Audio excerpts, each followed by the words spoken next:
राधे राधे भक्तों। ओम नमो भगवते वासुदेवाय। आज मैं आपको माघ मास में रखे जाने वाली एकादशी षष्ठिला एकादशी की कथा सुनाऊंगी।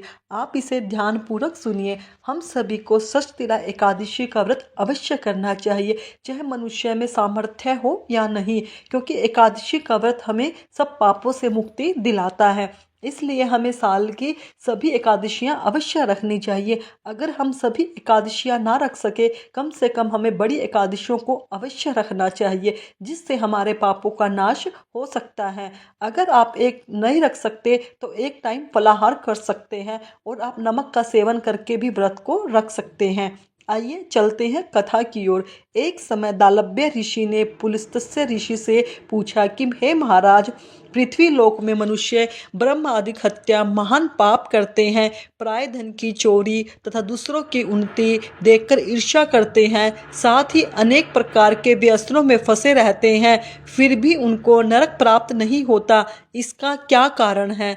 वे न जाने कौन सा दान पुण्य करते हैं जिससे उनके पाप नष्ट हो जाते हैं। यह सब कृपया करके कहिए। पुलस्त्य मुनि कहने लगे कि हे महाभाग, आपने मुझसे अत्यंत गंभीर प्रश्न पूछा है। इससे संसार के जीवों का अत्यंत भला होगा। इस भेद को ब्रह्मा, विष्णु, रुद्र तथा इंद्र आदि भी नहीं जानते, परंतु मैं आपको यह गुप्त तत्व अवश्य बताऊंगा।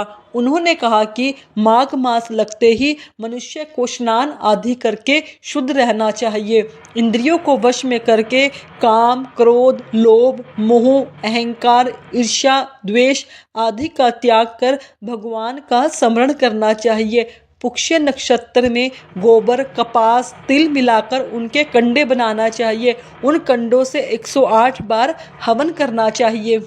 उस दिन मूल नक्षत्र हो और एकादशी तिथि हो तो अच्छे पुण्य देने वाले नियमों को ग्रहण करें। स्नान आदि नित्य क्रिया से निर्वित होकर सब देवताओं के देव श्री भगवान का पूजन करें और एकादशी व्रत धारण करें। रात्रि को जागरण करें। उससे दूसरे दिन धूप, दीप, नैवेद्य आदि से भगवान का पूजन करके खिचड़ी का भोग लगाएं। तत्पश्चात पेठा, नारियल, सीताफल या सुपारी का अर्घ्य देकर स्तुति करनी चाहिए। हे भगवान, आप दीनों को शरण देने वाले हैं। इस संसार सागर में फंसे हुओं का उद्धार करने वाले हैं। हे पुंडरीकाक्ष, हे विश्वभावन, हे सुभर्णम, हे पूर्वज, हे जगतपते, आप लक्ष्मी जी सहित इस तुच्छ अर्घ्य को ग्रहण करें। इसके पश्चात जल से भरा हुआ कुंडा ब्राह्मण को दान करें और ब्राह्मण को श्यामा गो और तिल पात्र देना भी उत्तम है। तिल स्नान और भोजन दोनों ही श्रेष्ठ हैं। इस प्रकार जो मनुष्य जितने तिलों का दान करता है उतने ही 1000 वर्ष स्वर्ग में वास करता है।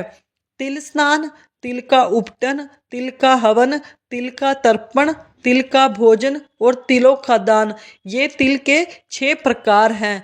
इनके प्रयोग के कारण यह षष्ठिला एकादशी कहलाती है। इस व्रत के करने से अनेक प्रकार के पाप नष्ट हो जाते हैं। इतना कहकर पुलस्त्य ऋषि कहने लगे कि अब मैं तुमसे इस एकादशी की कथा कहता हूँ। एक समय नारद जी भगवान श्री विष्णु से यही प्रश्न किया था और भगवान ने जो षष्ठिला एकादशी का महात्म नारद जी से कहा सो मैं तुमसे कहता हूँ। भगवान ने नारद जी से कहा कि हे नारद, मैं तुमसे सत्य घटना कहता हूँ, ध्यान पूर्वक सुनो। प्राचीन काल में मृत्यु लोक में एक ब्राह्मणी रहती थी। वह सदैव व्रत किया करती थी। एक समय वह 1 मास तक व्रत करती रही। इससे उसका शरीर अत्यंत दुर्बल हो गया। यद्यपि वह अत्यंत बुद्धिमान थी, तथापि उसने कभी देवताओं या ब्राह्मणों के नियमित अन्न या धन का दान नहीं किया था। इससे मैंने सोचा कि ब्राह्मणी ने व्रत आदि से अपना शरीर शुद्ध कर लिया है, अब इसे विष्णु लोक तो मिल ही जाएगा, परंतु इसके कभी अन्न का दान नहीं किया, इससे इसकी तृप्ति होना कठिन है। भगवान ने आगे कहा, ऐसा सोचकर मैं भिखारी के वेश में मृत्यु लोक में उस ब्राह्मणी के पास गया और उससे भिक्षा मांगी। वह ब्राह्मणी बोली, महाराज किस लिए आए हो? मैंने कहा मुझे भिक्षा चाहिए। इस पर उसने एक मिट्टी का ढेला मेरे भिक्षा पात्र में डाल दिया। मैं उसे लेकर स्वर्ग में लौट आया। कुछ समय बाद ब्राह्मणी भी शरीर त्याग कर स्वर्ग में आ गई। उस ब्राह्मणी को मिट्टी का दान करने से स्वर्ग में सुंदर महल मिला, परंतु उसने अपने घर को अनादि सब सामग्रियों से शून्य पाया। घबरा कर वह मेरे पास आई और कहने लगी, भगवान, मैंने अनेक व्रत आदि से आपकी पूजा की, परंतु फिर भी मेरा घर अन्न आदि से खाली है, शून्य है। इसका क्या कारण है? इस पर मैंने पहले कहा, पहले तुम अपने घर जाओ, देव स्त्रियां आएंगी तुम देखने के लिए। पहले उनसे षष्ठीला एकादशी का पुण्य और विधि सुन लो, तब द्वार खोलना। मेरे ऐसे वचन सुनकर वह अपने घर गई। जब देव स्त्रियां आई और द्वार खोलने को कहा तो ब्राह्मणी बोली, आप मुझे देखने आई है तो षष्ठीला एकादशी का महात्म मुझसे कहो। उनमें से एक देव स्त्री कहने लगी कि मैं कहती हूँ। जब ब्राह्मण ने षष्ठीला एकादशी का महात्म सुना, उनमें से एक स्त्री कहने लगी कि मैं कहती हूँ। जब ब्राह्मणी ने षष्ठीला एकादशी का व्रतम सुना, तब द्वार खोल दिया।